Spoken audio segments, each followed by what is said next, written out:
Okay, good morning to all of you, and welcome to 11th, welcome to 12th history. And we will start with the new topic, that is contact with distant lands. यही topic start करना है अपने को. So contact with distant lands means बहुत दूर के क्षेत्रों से संपर्क करना. डिस्टेंट लैंड्स मीन्स दूरी. तो बहुत दूर के, अब ये अपन ने देखा हड़प्पन कल्चर थी, हड़प्पन सिविलाइजेशन अपन ने देखा, बट अब ये दूर दूर से के क्षेत्रों, दूर दूर के रीजन से कैसे कांटेक्ट करते थे और क्यों कांटेक्ट करते थे, उसके भी पीछे रीज़न है. भाई अपन किसी दूर जगह पे जाएंगे तो कोई कारण होगा, कोई रीज़न होगा, उस तभी जाएंगे और कांटेक्ट बनाएंगे उनके साथ. So let's see contact with distant lands. Recent archaeological finds suggest that copper was also probably bought from Oman. Now, here you just open your, I am giving you the page number.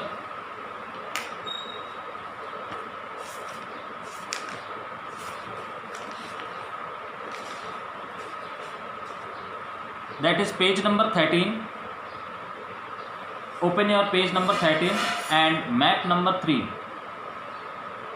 और ये जो मैं आपको बार बार कह रहा हूँ, ये जो रीजन्स बोल रहा हूँ मैं, या जो अपने लिखे हुए हैं, ये मैप में कहीं पे भी लोकेट और लेबल करने के लिए आ सकते हैं. सो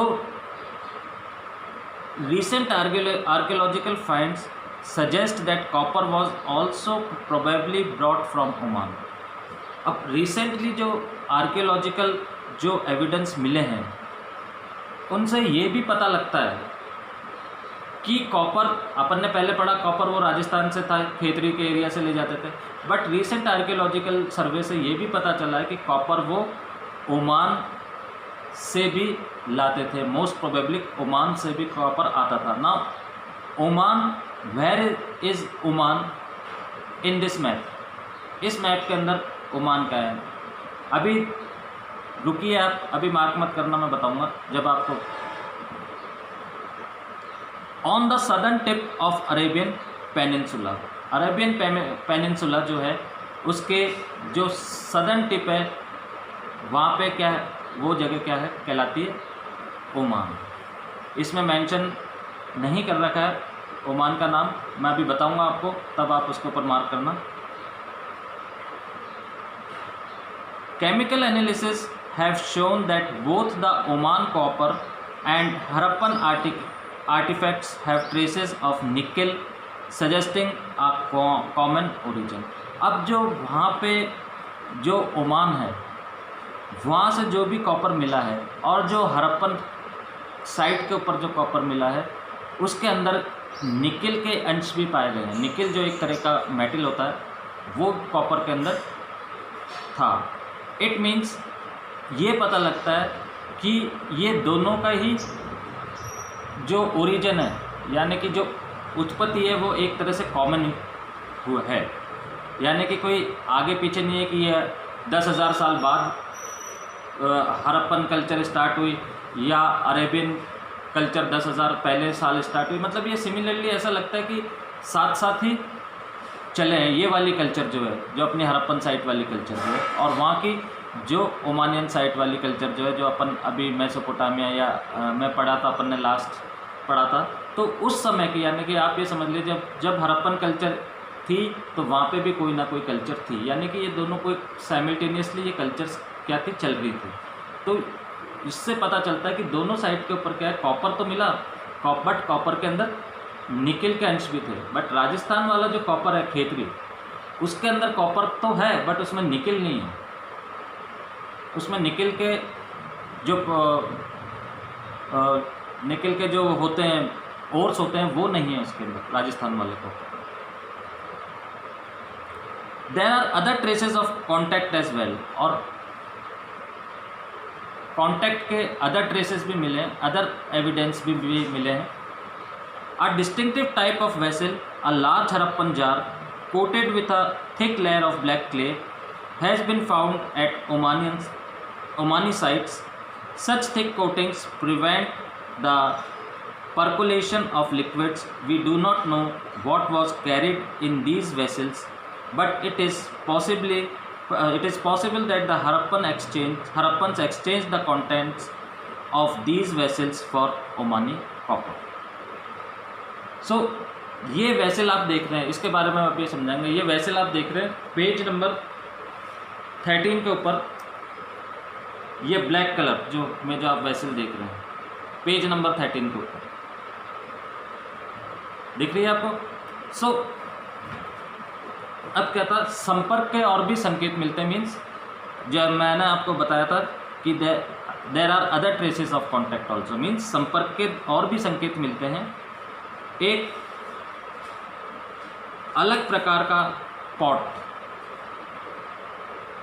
मीन्स एक बड़ा हड़प्पाई मर्तबान, जो अभी मैंने आपको फोटो में दिखाया, यानी कि ऐसा इस तरह का जो पॉट होता है बड़ा, उसके ऊपर काली मिट्टी की एक मोटी परत चढ़ाई गई थी, यानी कि उसके ऊपर काली मिट्टी की एक मोटी परत चढ़ाई गई थी। ओमानी स्थलों से मिलता है। कहाँ पे मिलता है? ओमान के जो इस जगह है वहाँ से ये चीज़ मिली है, जो कि हड़प्पन कल्चर की थी, जो कि हड़प्पन साइट की थी। अब ये वहाँ तक कैसे पहुँची? ये ओमान अरब तक कैसे पहुँच गई? अरब कंट्रीज़ तक कैसे पहुँच गई? आज की तारीख में अरब कंट्रीज़ हैं, कैसे पहुँच गई वहाँ तक? जो चीज़ हड़प्पा में बनाई जाती थी या मोहनजोदाड़ो में बनाई जाती थी, वो ओमान की साइट से अपने को मिल रही है, तो इसका कुछ ना कुछ तो मतलब होता है। अब इस पॉट के ऊपर, जो हड़प्पन कल्चर का जो पॉट था, इसके ऊपर ऐसी मोटी परतें क्यों चढ़ाई गई थी? अब आप देखते हैं अपने घर के अंदर, सबके घर के अंदर एक मटका होता है।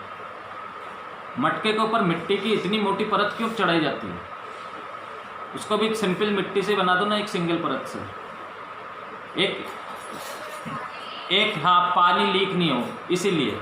तो इसीलिए यहाँ पे क्या है, उसमें भी हो सकता है कि उन पॉट्स के अंदर कोई लिक्विड जाता हो। यहाँ पे लिखा हुआ है अपने, thick coating prevent the percolation of liquids, यानी कि लिक्विड क्या है में से जो भी लिक्विड है वो गिरे नहीं। जैसे अपन जो बोलते हैं कि भाई मटका चूरा है या पानी गिर रहा है मटके में, तो वो परत इसीलिए चढ़ाई जाती थी कि वो पानी या जो भी उसके अंदर लिक्विड जाता हो वो गिरे नहीं। हमें यह नहीं पता कि इन पात्रों में रखा क्या जाता था, मतलब इन पॉट्स के अंदर रखा क्या जाता था, पर यह संभव है कि हड़प्पा सभ्यता के लोग इनमें रखे सामान को ओमानी तांबे से एक्सचेंज करते थे। इतना ज़रूर कह सकते हैं अपन। अब ये तो नहीं कह सकते कि भाई इसमें रख करके क्या भेजा जा सकता था, कौन सा मटेरियल, कौन सा लिक्विड या और कोई चीज़ रख के भेजी जाती थी, बट इतना ज़रूर कह सकते हैं, ये ज़रूर पॉसिबल है कि वो इसको एक्सचेंज करते थे ओमानियन कॉपर के साथ। Got it? क्लियर हो गया first paragraph?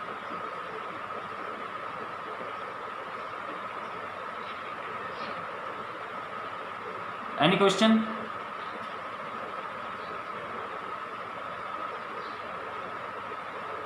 Okay, let's move further, आगे चलते हैं। Mesopotamian texts datable to the 3rd millennium BCE refer to copper coming from a region called Magan, perhaps a name for Oman. Now mark, अब mark करो map के ऊपर, Oman का दूसरा नाम क्या बोला गया है, यानी कि पुराना नाम क्या है? मगान, जो यहाँ पे अरेबियन कोस्ट के ऊपर है। ये देखिए, ये सऊदी अरेबिया है, ये वाला मार्क मिल गया आपको, दिख रहा है? हाँ, इसको मार्क कर लो, और साथ में ये भी मार्क कर लेना कि from refer to copper coming from a region called Magan, perhaps a name for Oman. ये नाम हो सकता है ओमान का मगान। ध्यान रखना इसको।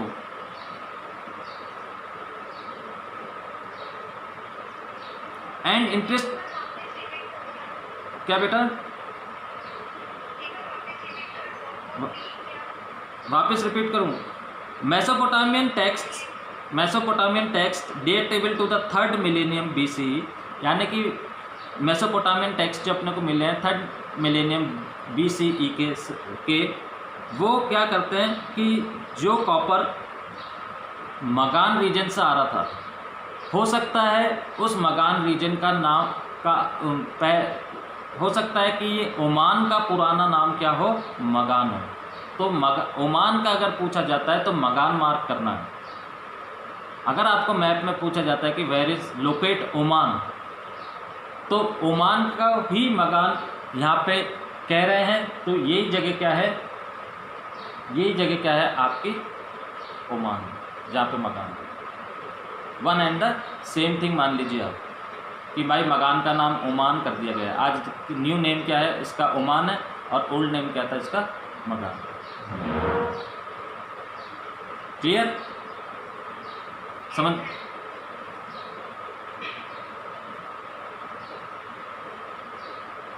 And interestingly enough, copper found at Mesopotamian sites also contains traces of nickel. Other archaeological finds suggestive of long distance contacts include seals, weights, dias and beads. In this context, it is worth noting that Mesopotamian texts mention contact with regions named Dilmun, probably the island of Behran.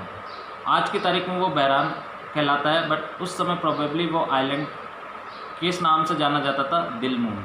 और Dilmun जो है आप mark कर लीजिए, it is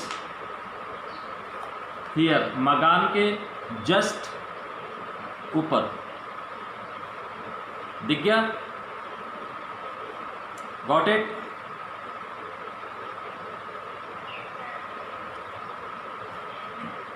मगान and Meluhha possibly the Harappan regions. अब देखिए, अब इधर ध्यान रखना, मेलुहा, मैं आपको वापस से रिपीट करूँगा, वर्ड अपने दिमाग में रखना, मेलुआ। वापस आऊँगा मैं इसी पे। Meluhha probably possible the Harappan regions, they mention products from Meluhha, carnelian, lapis lazuli, copper, gold and varieties of wood. A Mesopotamian myth says of Meluha, may your bird be the Haja bird, may its call be heard in the royal palace. Some archaeologists think the Hoja bird was the peacock. Did it get this name from its call? It is likely that communication with Oman, Behran or Mesopotamia was by sea. Mesopotamian texts refer to Meluha as a land of seafarers. Besides, we find depictions of ships and boats on seas. Now, मैं explain कर रहा हूँ, ध्यान से सुनना इस paragraph को। Mesopotamia का टेक्स्ट जो कि करीबन 3rd मिलेनियम बिफोर क्राइस्ट, ठीक है, refer to copper coming from a region called Magan. ये बताता है कि कॉपर कहाँ से आता था, मगान से आता था, जो कि क्या कहलाता है आज की तारीख में, ओमान। क्लियर?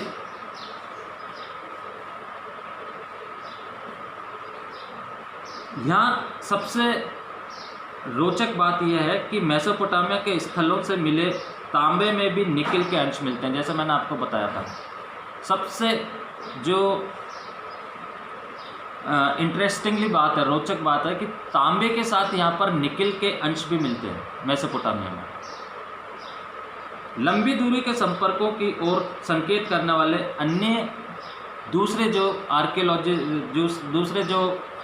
हिस्टोरिकल खोजों में हड़प्पाई मोहरें मिली हैं, बाट मिले हैं, डायस मिले हैं, तथा बीड्स मिले। यानी कि मेसोपोटामिया में जब और हिस्टोरिकल खोज की गई तो हड़प्पन कल्चर के जो चीज़ मिली है वो क्या क्या चीज़ मिली है। एक तो मिली है आपने को बाट मिले हैं, जो सील्स थी, मोहरें थी, वो मिली हैं, और पासे जो डायस आप खेलते हैं ना 1 2 3 4 5 6 जिसके ऊपर लिखा रहता है वो मिले हैं, और बीड्स मिले हैं। और यहाँ पे एक चीज़ ये भी देखनी बहुत इम्पोर्टेंट है कि मेसोपोटामिया के लेक दिलमून जो कि बहरान को कहा जाता है, बहरान का पुराना नाम क्या है, दिलमून, मगान ओमान हो गया। निकिल बेटा एक तरह का मेटल होता है, निकिल एक तरह का मेटल होता है, और होते हैं वो भी कॉपर के साथ मिले हैं, मतलब कॉपर में ही मिले हुए थे वो। अदरवाइज़ क्या होता है, कॉपर अलग मिलता है और निकिल अलग मिलता है। तो मगान तथा मेलवा यानी कि ओमान,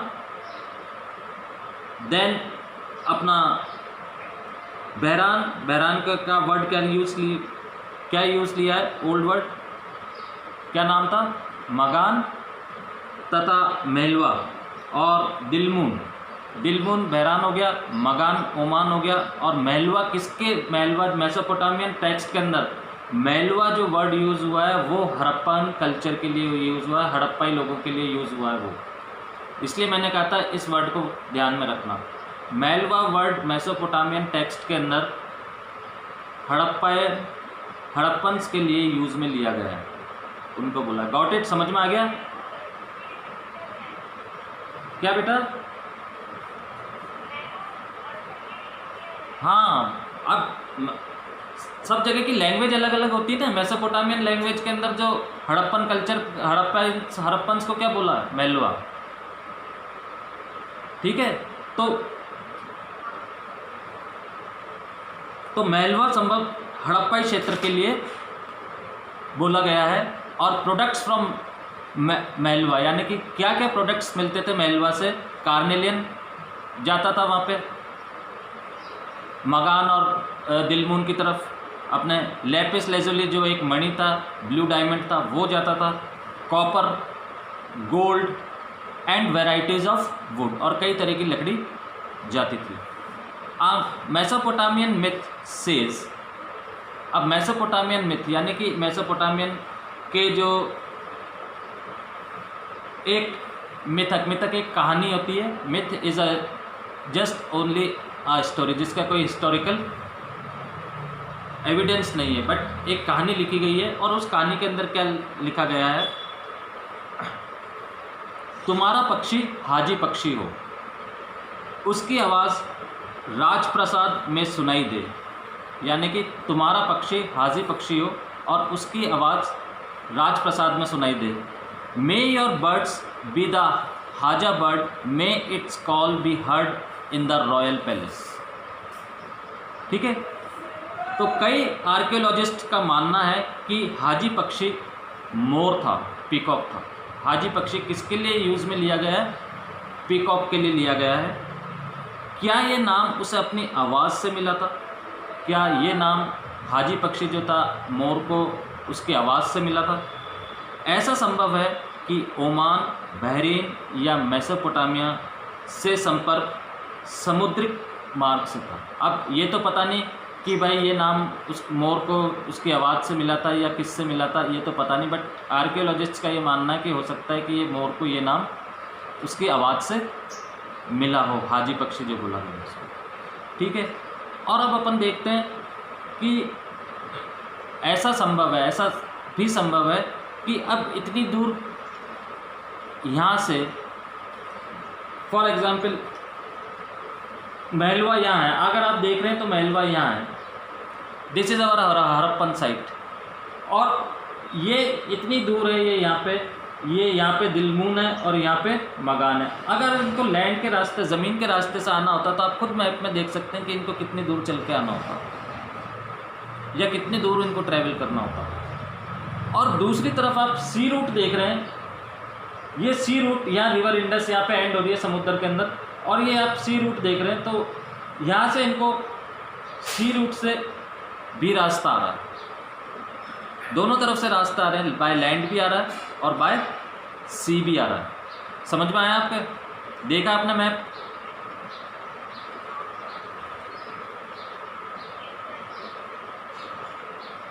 तो ऐसा संभव हो सकता है कि ओमान, बहरीन या मेसोपोटामिया से जो कांटेक्ट थे वो समुद्र मार्ग से भी थे। रहना, क्या चीज़ समझ में नहीं आई बेटा? क्वेश्चन करो मेरे से, क्या चीज़ समझ में नहीं आई? मैप समझ में नहीं आया? मैप में आपको मैप आपको दिख रहा है, ये पेज नंबर 13 पे जो मैप है, मैप नंबर 3,